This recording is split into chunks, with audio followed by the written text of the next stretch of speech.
Hello friends, అందరూ బాగున్నారా? మేము చాలా బాగున్నాము. నేను ఇప్పుడు చేయబోయే రెసిపీ ఏంటంటే ఇక చింత చిగురు. అది ఎవరికి తెలియకుండా వచ్చి నాకు తెలిస్తే పర్లేదు, కామెంట్లో పెట్టండి.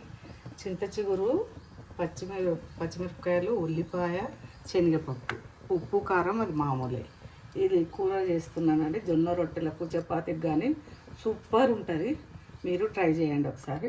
ఇది ముందుగా శనగపప్పు ఉడకబెట్టుకొని పెట్టుకోవాలండి. నీళ్ళు కడిగేసి శుభ్రంగా ఒక విజిల్ వచ్చే వరకు ఉడకబెట్టుకొని పెట్టుకోవాలి. ఇప్పుడు ఇది చింత చిగురు ఇప్పుడు కడిగి మంచిగా ఫ్రెష్గా చేసుకున్నాండి. ఒక కడాయి పెట్టుకున్నాను. కడాయిలో ఇక జీలకర్ర, ఆవాలు, ఇక ఎల్లిపాయలండి.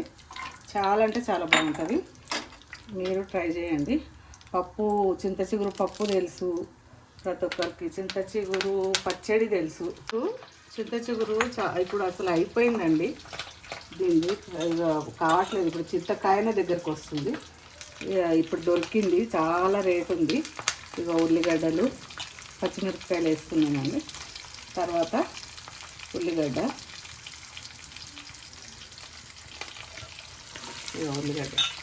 ఎక్కువ ఉంటే బాగుంటుందండి. ఇప్పుడు అల్లం ఎల్లిగడ్డ కొద్దిగా, ఎందుకంటే ఎల్లిపాయలు వేసుకున్నాం కదా, అల్లం ఎల్లిగడ్డ. ఇక మిగతా ప్రాసెస్ అన్నీ ఇప్పుడు శనగపప్పు అయితే స్టవ్ మీద పెట్టుకున్నామండి.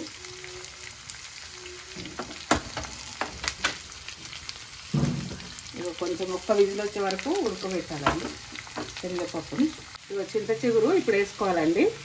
చూడండి, ఇది మగ్గే వరకు శనగపప్పు అక్కడ ఉడుకుతుంటుంది, ఇది ఇక్కడ కూర మగ్గుతుంటుంది.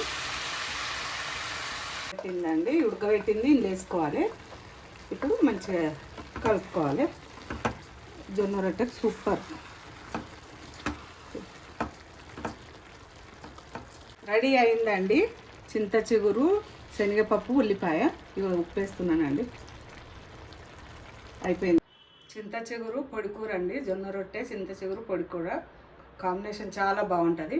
మీరు కూడా ట్రై చేయండి ఒకసారి. చింత చిగురు ఉంటే మాత్రము తప్పకుండా ట్రై చేయండి.